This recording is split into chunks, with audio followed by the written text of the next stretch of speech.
সব কিছু কেটে গুছিয়ে নিয়েছি, এবার চলো রান্নাটা শুরু করা যাক।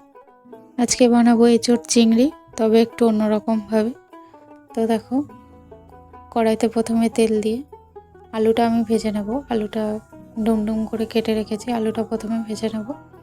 ওই তেলের মধ্যে জিরে ফোড়ন দিয়ে তোমরা চাইলে তেজপাতা গোটা গরম মশলা দিতে পারো, আমি দিইনি। তারপরে পেঁয়াজটা ভেজে নেব। আর এদিকে একটা মশলা পেস্ট করব, তার জন্য যা যা লাগে দেখো, পেঁয়াজ, আদা, রসুন, টমেটো, কাঁচা পাকা লঙ্কা সব একসঙ্গে পেস্ট করে নিয়েছে। এবার এটা এই যে পেঁয়াজ ভাজার মধ্যে দিয়ে একসঙ্গে আবার ভালো করে কষিয়ে নেব। তারপরে এর মধ্যে নুন, হলুদ, জিরের গুঁড়ো, ধনের গুঁড়ো দিয়ে আবারও ভালো করে কষিয়ে নিতে হবে। আর ওদিকে আমি আগে থেকেই এঁচোড়টা সিদ্ধ করে রেখেছি, সে বয়েল করে রেখেছি, সেটাই দিয়ে দেবো। দেখো মশলা কষানো হয়ে গেছে ভালো মতো। এবার এই যে সিদ্ধ করে রাখা এঁচোড়টা এই মশলার মধ্যে দিয়ে দেবো। আর কিছু কাজ নেই, এটা এখন ভালো করে কষাতে হবে। ভালো করে সব কিছু নুন, হলুদ, মশলা যাতে এঁচোড়ের মধ্যে ঢুকে যায়, ভালো করে কষিয়ে নিয়ে এর মধ্যে ভেজে রাখা আলুটাও দিয়ে দিলাম। তারপরে একটু গরম জল দিয়ে দেবো।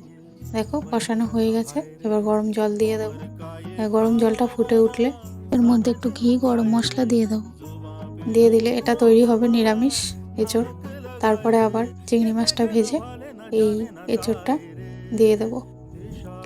যেহেতু আমরা চিংড়ি মাছ খাবো না, তাই জন্য আগে আমাদেরটা তুলে রেখে, আমি আর আমার মা দুজনের জন্য তুলে রেখে তারপরে আবার চিংড়ি মাছটা ভেজে, এই যে দেখো চিংড়ি মাছটা নুন হলুদ মাখিয়ে ভেজে নেব। তারপরে আমাদেরটা একটু তুলে রেখে ওই যে ওই এঁচোড়টাই আবার এর মধ্যে দিয়ে দেবো। তাহলে দুরকমভাবেই তৈরি হয়ে যাচ্ছে, নিরামিষ আবার চিংড়ি মাছ দিয়ে দুরকমভাবেই এঁচোড় তৈরি করেছি। দেখো চিংড়ি মাছটা ভাজা হয়ে গেছে, এবার ওইটাই দিয়ে দেবো। দারুণ টেস্টি হয়েছিল কিন্তু রান্নাটা। আর আমার এই এঁচোড়ের রান্নার ভিডিওটা তোমাদের কেমন লাগলো অবশ্যই জানিও। ভালো লাগলে ছোট্ট করে একটা লাইক কমেন্ট করে দিও। তো ভিডিওটা এখনকার মতো এতটুকুই। সবাই অনেক ভালো থেকো, সুস্থ থেকো, সবার জন্য শুভকামনা রইল। সবাই ভালো থেকো, সবাইকে ভালো রাখো এখনকার মতো। টাটা, আবার আসবো অন্য কোনো ভিডিও নিয়ে। ধন্যবাদ সবাইকে।